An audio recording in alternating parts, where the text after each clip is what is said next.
इस साल में नेटफ्लिक्स पर रिबेल मून नाम की एक मूवी रिलीज हुई है और ये मूवी उसका सेकंड पार्ट है। दोनों भी मूवीज जैक स्नाइडर द्वारा डायरेक्टेड है। इस कहानी का समय भविष्य का है, जहाँ पे इंसान अलग अलग प्लैनेट्स पर बसर कर रहे हैं। रोबोट्स और एलियन ये इंसानों के जीवन का हिस्सा बन गया है। लेकिन इस पूरे यूनिवर्स में एक बड़ा साम्राज्य मदर वर्ल्ड राज करता है, जिनके पास भारी मात्रा में मिलिट्री फोर्स है और उन्होंने अलग अलग ग्रहों पर हमला करके उन्हें अपने कब्जे में कर लिया है। अब मदर वर्ल्ड के एम्पायर में बैलिसोरस नाम का एक हाई रैंकिंग ऑफिसर है, जिस पर किंग आंखें बंद करके विश्वास करते थे। लेकिन उसी ने एक दिन किंग और क्वीन को धोखा दिया और सारे रॉयल फैमिलीज के मेंबर्स को मरवा दिया था। इसके बाद वो खुद किंग बना और सारी पावर ले ली। लेकिन इसी के कारण अलग अलग प्लैनेट्स पर काफी सारे रिबेल ग्रुप्स बनने लगे, जो मदर वर्ल्ड से बगावत करते थे। अब कहानी का पहला part a child of fire में हमने देखा था कि मदर वर्ल्ड का जनरल एटिकस अपनी सेना के साथ एक प्लैनेट पर आ गया था और वहाँ के गांव से अनाज की मांग करने लगा था। लेकिन इन्हें समझ आ गया कि अनाज लेने के बाद वो पूरे गांव को मिटाने वाला है और इसीलिए कोरा नाम की एक लड़की अपने पार्टनर गनर के साथ मदर वर्ल्ड से लड़ने के लिए अलग अलग प्लैनेट्स पे जाकर आर्मी इकट्ठा करने लगी थी और आखिरी के बैटल में उसने जनरल एटिकस को मार दिया था और इसी तरह वो लोग जीत गए थे। लेकिन जनरल एटिकस को वापस से जिंदा कर लिया था और अब उसे कैसे भी कोरा को मारना है। इस कहानी के फर्स्ट पार्ट की लिंक मैंने नीचे दी है, आप उसे भी देख सकते हो। अब हम कोरा इस लड़की को देखते हैं, जो जनरल एटिकस के साथ लड़ाई खत्म करके अभी अभी सारे वॉरियर्स की सेना के साथ अपने ग्रह पर लौट आती है। सभी लोग उसे देखकर काफी खुश हैं। वहीं पर हम जिमी को भी देखते हैं, जो कि एक रोबोट है। जिमी पहले एम्परर यानी मदर वर्ल्ड के लिए ही काम करता था, लेकिन अब वो इन लोगों की मदद करता है। वहीं पर एरिस नाम का सोल्जर भी होता है, जो पहले खुद भी एम्परर के साथ था, लेकिन अब कोरा का साथ दे रहा है। अब एम्परर को यहाँ से कैसे भी अनाज लेना था और फर्स्ट पार्ट में हुई लड़ाई के बाद तो पूरी सेना ही इस प्लैनेट पर वॉर के लिए आने वाली थी और इसीलिए इनके गांव में टाइटस नाम के एक जनरल होते हैं। वो सभी को बुलाकर उन्हें अपने प्लान के बारे में बताते हुए कहते हैं, एम्परर को हमारी फसल से मतलब है और इसीलिए हम लोग अपनी फसल को हमारे घरों में ही चारों तरफ रख देंगे, जिसके कारण सोल्जर हम पर किसी तरह का हमला नहीं कर पाएंगे। और इसी तरह ये लोग प्लानिंग करने लगते हैं। इसके बाद वो रिबेल ग्रुप्स के वॉरियर को गांव वालों को लड़ाई के लिए तैयार करने के लिए कहते हैं, ताकि वो लोग भी लड़ सके।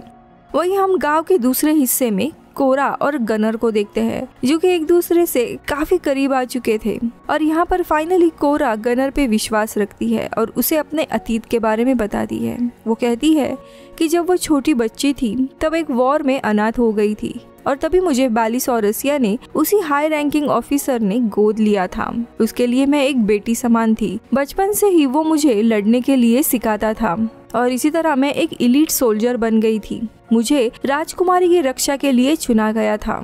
एक दिन मीटिंग के दौरान राजा ने फैसला किया कि वो सारे वॉर्स को रोकेगा, पर ये चीज बैलिसोरस को पसंद नहीं आई, क्योंकि ऐसा होने पर उसके पास से सारी ताकत चली जाएगी और इसीलिए बैलिसोरस ने अपने दूसरे लोगों के साथ मिलकर किंग और क्वीन को मार दिया था।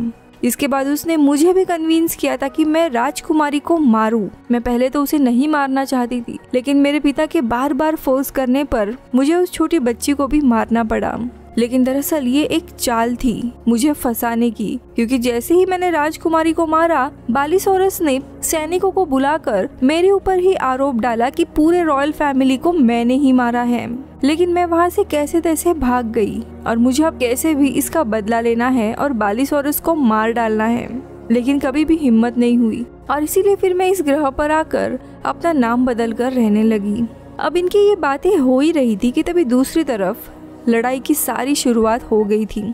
हम एटिकस को देखते हैं, जिसे अब वापस जिंदा कर लिया होता है, लेकिन उसके इलाज के लिए डॉक्टर अभी भी उसे हॉस्पिटल में ही रख रहे होते हैं। लेकिन उसे कैसे भी बाहर निकलना होता है, इसीलिए वो गुस्से में एक डॉक्टर को वहीं पर मार देता है, जो देखकर बाकी डॉक्टर्स डर कर उसे छोड़ देते हैं। हम देखते हैं एटिकस के चेस्ट पर एक चोट का निशान अभी भी मौजूद था, जो उसने जानबूझकर वैसे ही छोड़ा था ताकि उसे हमेशा याद रहे कि कैसे कोरा ने उसे लड़ाई में हराया था।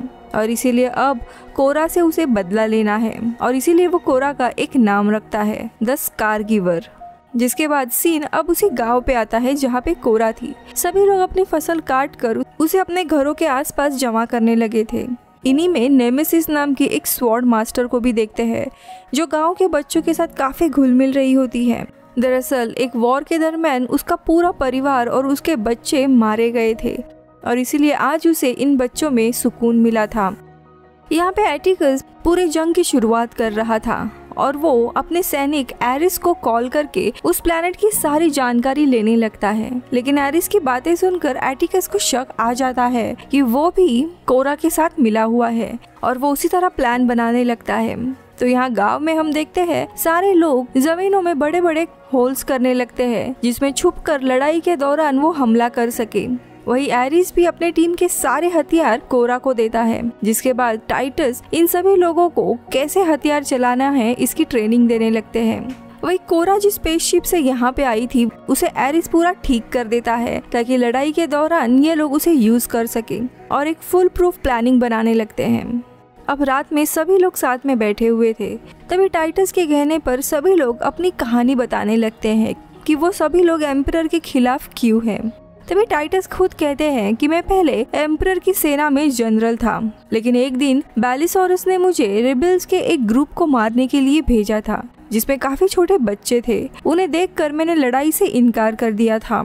इस बात से गुस्सा होकर बैलिसोरस ने मेरे ही स्पेसशिप पर हमला कर दिया था और मेरे सारे टीम मेंबर्स को मार दिया और इसीलिए मैं उनके खिलाफ हूँ। वही नेमेसिस बताती है कि मैं मछुआरों के गाँव से थी और एक दिन एम्परर की सेना ने मेरे सारे परिवार को मार डाला। मेरे बच्चे भी उसमें मारे गए और इसीलिए उनसे बदला लेने के लिए मैं एक वॉरियर बनी।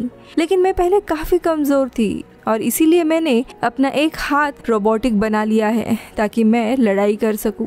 अब यहाँ पे कोरा सबको सच्चाई नहीं बताती, वो इतना ही कहती है कि मैं एक वॉर ऑर्फन हूँ और पहले एम्परर के लिए ही लड़ा करती थी, लेकिन वो लोग मासूमों को मारते थे और इसीलिए मैं खिलाफ हो गई। अब उसकी ये बात सुनकर टाइटस समझ जाते हैं कि वो कुछ छुपा रही है। तो यहाँ पे हम देखते हैं एटिकस अपने पूरी सेना के साथ इस ग्रह पर आने के लिए निकल गया होता है। इनके भारी सेना और स्पेसशिप को देखकर लग रहा होता है कि कोरा के लोग कभी भी जीत नहीं पाएंगे। अब देखते देखते कुछ समय के बाद एटिकस अपनी पूरी सेना के साथ इनके ग्रह पर आ जाता है। सभी लोग लड़ाई के लिए तैयार होते हैं, पर एटिकस देखता है कि गांव वालों ने फसल को किसी शील्ड की तरह अपने सारे घरों के आसपास फैला के रखा है, यानी कि अब वो लोग बॉम्ब नहीं डाल सकते। लेकिन तभी एटिकस अपने रडार में एक गोडाउन को देखता है जिसमें सारे औरतें और बच्चे छुपे हुए हैं। इसीलिए अब उसका प्लान होता है कि वो कोरा से जाकर बात करने का नाटक करेगा, जिसका फायदा उठाकर उसके सैनिक जाकर गांव के आम लोगों को पकड़ लेंगे। इसीलिए एटिकस अब खुद कोरा से जाकर मिलता है। कोरा उसे कहती है कि तुम सारी फसल को लेके जाओ, लेकिन गांव वालों को छोड़ दो। अब उनकी बातचीत के दरमियान ही सोल्जर एटिकस को बताते हैं कि हम लोग गोडाउन तक पहुंच गए हैं और सबको पकड़ रहे हैं। इसलिए एटिकस कहता है मैं इन गांव वालों को तभी छोड़ूंगा जब तुम मेरे साथ बंदी बनकर आओगी, वरना फसल गई भाड़ में मैं तुम सबको मार डालूंगा। अब इसीलिए ना चाहते हुए भी कोरा चुपचाप एटिकस के साथ जाने लगती है ताकि यहाँ पे वॉर ना हो और कोई भी मारा नहीं जाए। लेकिन गनर ये देखकर आग बबूला हो जाता है और वो कोरा की बंदूक लेकर एक बेल पर फायर करता है, जो एक तरह का सिग्नल था रिबेल ग्रुप के लिए कि लड़ाई के लिए तैयार हो जाओ, जिसके कारण सारे रिबेल्स जमीन में बनाए गड्ढों से बाहर निकलकर सब पे हमला करने के लिए आते हैं और देखते ही देखते चारों तरफ लड़ाई का माहौल होता है। अब इस लड़ाई के दौरान एटिकस का एक स्पेसशिप भी तबाह हो जाता है। अब इसी का फायदा उठाकर कोरा और गनर वहां से निकलते हैं दूसरे प्लान को एग्जीक्यूट करने के लिए।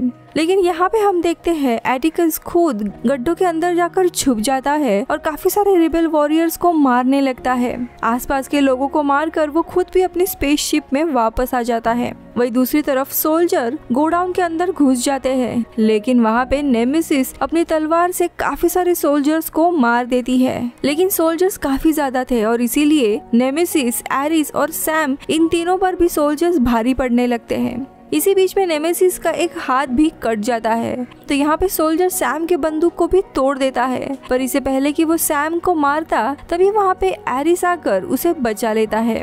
नेमेसिस अभी भी कैसे तैसे लड़ रही होती है कि तभी उस पर एक सोल्जर हमला करके उसे मारने वाला होता है, लेकिन तभी वहाँ पे एक छोटा बच्चा बाहर आकर सोल्जर का ध्यान अपनी तरफ खींचता है, जिसका फायदा उठाकर नेमेसिस उस सोल्जर को मार देती है। लेकिन वो काफी घायल हो गई थी, जिसके कारण उसकी भी वहीं पर मौत हो जाती है।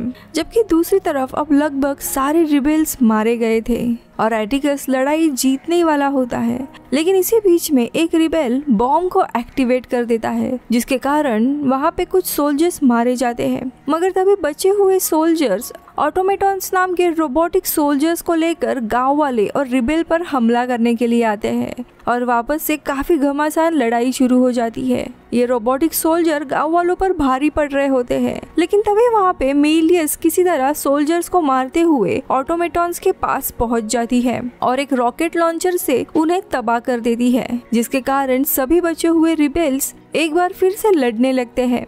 वही दूसरी तरफ कोरा गनर के साथ अपनी पुरानी स्पेसशिप को लेकर एटिकस के मेन शिप की तरफ जाने लगती है।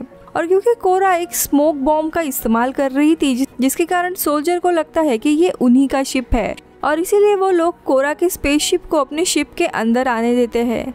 अब यहाँ पे कोरा और गनर अंदर आने के बाद अपना पूरा फेस बदल देते हैं और सोल्जर के कपड़े पहनकर अलग अलग डायरेक्शन में जाने लगते हैं ताकि वो इस मास्टर शिप में बॉम्ब को रख सके। लेकिन तभी एक सोल्जर कोरा को पहचान लेता है और उस पर हमला कर देता है। लेकिन कोरा अभी शिप पर आ गई है, ये बात एटिकस को भी पता चल जाती है, जिससे वो तो काफी खुश हो जाता है क्योंकि अब उनके पास कोरा खुद चलकर आ गई थी और इसीलिए फसल को भुलाकर एटिकस अब गांव पर सीधा हमला करने का ऑर्डर देता है और इसीलिए तब एक ऑटोमेटॉन्स गांव की तरफ बढ़ने लगता है, जिसे देखकर रिबेल्स अब लड़ाई को जीतने की सारी उम्मीद खो देते हैं। पर तभी वहाँ पे जिमी यानी कि वही दूसरा रोबोट आकर सोल्जर को मारने लगता है और उस ऑटोमेटॉन्स को भी तबाह कर देता है। वही शिप के अंदर कोरा सभी सोल्जर से लड़ रही होती है, पर तभी वहाँ पे एटिकस आता है जो खुद अब गांव पर अपनी स्पेसशिप से हमला करने जाने वाला था। लेकिन इसी बीच में इनके लगाए हुए बॉम्ब्स फटने लगते हैं, जिसके कारण एटिकस का निशाना चूक जाता है, स्पेसशिप नीचे गिरने लगता है। इसी दरम्यान वहाँ पर गनर आता है और वो एटिकस पर अपने बंदूक से हमला करता है। एटिकस तो बच जाता है, उल्टा अब वो गनर पर हमला करके उसे बहुत ही ज्यादा घायल कर देता है, जिसके बाद कोरा और एटिकस के बीच में तलवार से लड़ाई होने लगती है। दोनों का भी तलवार टूट जाता है, लेकिन तभी एटिकस कोरा को पकड़ लेता है और उसका गला दबाने लगता है। मगर उसी वक्त गनर पीछे से आकर तलवार से एटिकस का सर काट कर अलग कर देता है, जिसके बाद कोरा गनर को लेकर अपने पुराने स्पेसशिप से वापस निकल जाती है। तो वही एटिकस का स्पेसशिप देखते देखते जमीन पर क्रैश हो जाता है और वहाँ पर बहुत ही बड़ा धमाका होता है। तो यहाँ कोरा देखती है कि गनर की हालत काफी खराब हो गई है और वो कोरा को गुड बाय कह के वहीं पे मारा जाता है। कोरा और उसके लोग लड़ाई तो जीत गए थे, लेकिन अपने लोगों को खोकर कोरा गनर की मौत से पूरी टूट जाती है, जिसके बाद वो नीचे आती है। सारे रिबेल्स ग्रुप भी एक साथ आ जाते हैं और ये लोग गनर, नेमेसिस और बाकी सारे जो लोग शहीद हुए थे उन रिबेल्स की लाशों को उनके बैनर्स के साथ वहाँ पे जला देते हैं। और इसी के साथ कोरा फाइनली खुद के अतीत को एक्सेप्ट करती है और सबको बताती है कि उसी ने राजकुमारी को मारा था। तभी जनरल टाइटस कोरा से कहते हैं कि राजकुमारी के पास किसी तरह की पावर है, जिसके कारण वो आज भी जिंदा है और कहीं पे छुपी हुई है। जो सुनकर कोरा फाइनली गिल्ड से बाहर आ जाती है और वो अब एम्परर से अपनी लड़ाई आगे जारी रखने का फैसला करती है ताकि वो राजकुमारी को वापस गद्दी पर बिठा सके। और इसी के साथ ये मूवी खत्म होती है। ये एक अमेजिंग साइंस फिक्शन मूवी होने के बावजूद भी IMDb पर इसे 5.6 की रेटिंग है, क्योंकि लोगों को कहानी का प्लॉट वीक लगा। हालांकि अगर आप फ्राइडे इवनिंग को अपना ब्रेन निकाल कर ये मूवी देख रहे हो तो शायद आपको ये मूवी पसंद आएगी। मैं मिलती हूँ अगले वीडियो में, तब तक के लिए बाय बाय।